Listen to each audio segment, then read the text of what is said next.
आपसे जानना चाहूंगी कि ऐसी कोई गतिविधि या ऐसा कोई खेल जो आप हमें बता सकें जिसमें कि मूल्यांकन करना और सीखना दोनों ही, मतलब कि दोनों ही शामिल हो और दोनों ही आवश्यक हो।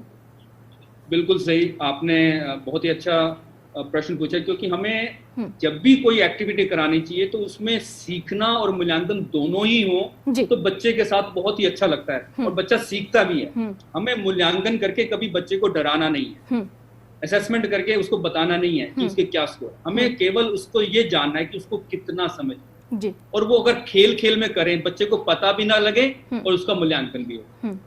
जैसे अभी मैं आपके सामने एक खेल दिखाता हूं जी।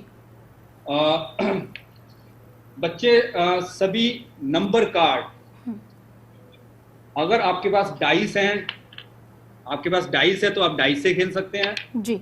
ये डाइस है तो इस डाइस से भी खेल सकते हैं, नहीं तो आप नंबर स्ट्रिप, नंबर कार्ड बना सकते हैं, जैसे 1 2 3 ऐसे 1 से लेकर 9 तक के ये कार्ड जी।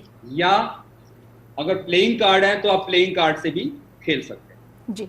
तो इसमें क्या होगा, 2 जने या ज्यादा, पूरी टीचर पूरी क्लास के साथ खेल सकते हैं, मैं और आप, जैसे आप और मैं खेल रहे हैं जी। दिव्या जी आप रेडी रहें, एक कागज पे 2 बॉक्स बना लें, सभी बच्चे जो टीवी देख रहे हैं अपने सामने कागज पर 2 बॉक्स बना जी। अब जो खेल है वो है कि मैं इसमें से 2 कार्ड निकालूंगा जी सर, ठीक है। पहले एक कार्ड निकालूंगा फिर दूसरा कार्ड निकालूंगा, तो पहला कार्ड जो आएगा उसका अंक आपने दोनों बॉक्स में से, जो 7-7 बॉक्स हैं, 2 अंकों की संख्या बनानी है जी। तो आपकी मर्जी है उसको 1 वाले स्थान पे रखें या 10 वाले स्थान पे रखें जी, 1th प्लेस पे रखें या 10th प्लेस पे रखें, तो ये आपकी मर्जी है जी सर। तो स्टार्ट करते हैं सभी बच्चे। जैसे पहला कार्ड मेरा आ गया 4 जी। अब आपकी मर्जी है इसको किस पे रखा है आपने जी। देखिए जिसकी संख्या बड़ी होगी वही जीतेगा जी सर। हमारा खेल जो है सभी लिख रहे हैं जी। अब मेरा दूसरा कार्ड इसको वापस रख देते हैं जी सर, और मैं दोबारा से एक कार्ड खींच रहा हूं, ये दोबारा से 4 आ गया जी। तो इस बार सबकी संख्या जी समान रही। अब इसको दोबारा खेलते हैं, इस कार्ड को रख देते हैं नीचे जी। अब दूसरी बार 2 बॉक्स और ले लीजिए जी। अब 2 अंकों की संख्या बनाएंगे, पहला कार्ड कितना आ गया 8 जी। दूसरा कार्ड कितना आया है जी 6। तो आपने पहले अगर 8 1 वाले स्थान पर आपने क्या रखा दिव्या जी, कहां लिखा था पहला जी? मैंने पहला रखा है सर दहाई की जगह पे। अच्छा 10 के स्थान पे जी, और दूसरा 6 के स्थान पे, तो आपकी संख्या बन गई 86। दूसरा मैंने इकाई के स्थान पे रखा है जी, 1 के स्थान पे, तो 1th प्लेस और 10th प्लेस। तो जब 8 के स्थान पे रखा तो आपका 86 बन गया। अगर किसी ने 6 को 1 के स्थान पे 10 के स्थान पे रखा है और 8 को 1 के स्थान पे रखा है तो उसका 68 बन गया। तो ये देख सकते हैं कि कौन सा जीता, किसकी बड़ी संख्या बनी जी सर। तो इस प्रकार आप एक बार आप करें, एक बार दूसरा बच्चा भी कार्ड खींच सकता है, 2 बच्चे कार्ड अलग अलग खींच के अपनी संख्या बना सकते हैं और वो ट्राई कर सकते हैं जी सर। इसी तरह से अब दूसरी बार आप क्या करें जी सर। अब ये जानने के लिए कि बच्चे को ये प्लेस वैल्यू समझ में आई है या नहीं आई है, दोनों कार्ड एक साथ निकाल जी। बच्चों को कहें कि आप 2 कार्ड एक साथ खींचिए। अब आपने 2 अंकों की संख्या बनानी है और जिसकी बड़ी होगी वो जीतेगा जी सर। तो पहले बच्चे ने 2 कार्ड खींचे, उसके आगे फिर से 6 और 8 आ गए जी। अब उसकी मर्जी है वो 6 को किस स्थान पे रख रहा है और 8 को किस स्थान पे जी।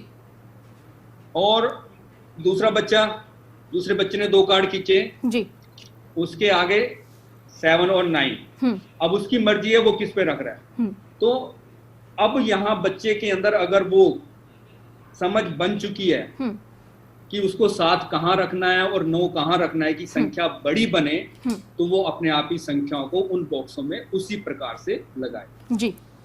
ठीक है, तो ये पहली बार है जी। इसी खेल का दूसरा भाग है कि अब की बार हम कहेंगे कि जिसकी छोटी संख्या होगी वो जीतेगा जी सर। तो अब की बार फिर से 2 कार्ड निकाल लें, दो कार्ड निकाले तो पहली बार में अब की बार 2 कार्ड आ गए हैं, एक 2 का और एक 7 का। अब 2 और 7 को बच्चे को कौन से बॉक्स में वंस वाले प्लेस पे कौन सा लिखना है, टेंस वाले प्लेस पे कौन सा नंबर लिखना है जी, ये बच्चे को सोचना है। सभी बच्चे जब लिख लें तो उनसे पूछें जी। अब ये इससे ऑटोमेटिकली हमें पता लगता जाएगा, हर बच्चा अपने कार्ड अलग निकाले और रखता जाए। तो जैसे 2 बच्चे हैं, 4 बच्चे हैं, पूरी क्लास है, पूरी क्लास के साथ खेल सकते हैं। घर में माता पिता आजकल क्योंकि ऑनलाइन हैं, सभी बच्चे घर पे हैं, तो माता पिता और बच्चे या बड़े भाई बहन के साथ खेल सकते हैं और 2-2 कार्ड निकालें और रखते जाएं। तो देखते हैं कौन जीतता है, या कभी जिसकी संख्या बड़ी होगी वो जीतेगा, या कभी जिसकी संख्या छोटी होगी वो जीतेगा। जी। दिव्या जी, ये वो खेल है जिसके द्वारा बच्चे के अंदर अगर वो खेल में उसको बार बार खेलता रहेगा तो उसको थोड़े दिनों के बाद समझ में, पहले दिन हो सकता ना समझ में, दूसरे दिन ना आए। समय का हमें मौका, हमें बताना नहीं है बच्चे को कि बड़ी संख्या को वहां रखो, ये समझ बच्चे को खुद बनने देनी। हमें नहीं बताना कि आपको ये यहाँ रखना चाहिए जी। उसको थोड़े टाइम के बाद स्वयं इसको महसूस करने दें कि भाई वो अपने आप आ जाएगा ऑटोमेटिकली। ये जो स्वयं करने की ताकत, स्वयं करने की जो हिम्मत है बच्चे के अंदर, ये तभी आएगी जब हम उसको मौका देंगे। क्लास में टीचर जो है बच्चे को जब डील करते हैं, अच्छा दिव्या जी मैं एक प्रश्न पूछता हूँ जी सर, एक मशीन और एक बच्चे में क्या अंतर है? जी, मशीन बहुत तेजी से काम कर सकती है एक बच्चे के कंपैरिजन में। हाँ जी, बच्चा और मशीन जो है वो तेजी से काम करती है और वैसा ही काम करती है जैसा उसमें फीड किया हुआ है। जी, बच्चा मशीन को टेक्निकली जिस तरीके से तैयार किया जाता है, जिस तरीके से उसमें प्रोग्रामिंग की जाती है, जिस तरीके से उसमें कोडिंग की जाती है, वो उसी प्रकार से अपना वर्क करता है। कंप्यूटर है, कंप्यूटर में जो कमांड देते हैं जी, बच्चा इंडिपेंडेंट है, बच्चे के पास अपना दिमाग है तो वो सोच सकता है जी।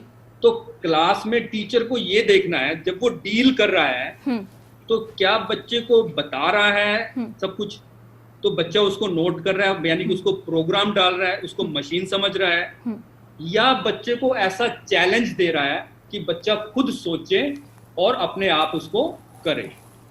और दूसरा वो जो चैलेंज है, क्या बच्चे को उसमें मजा आ रहा है या नहीं आ रहा। ये 2 चीजें बहुत महत्वपूर्ण है, एक चुनौती और एक इंटरेस्ट। ये 2 चीजें अगर बच्चे करेंगे तो बहुत इंटरेस्ट के साथ काम को करेंगे जी सर। तो ये 2 चीजों का ध्यान रखेंगे।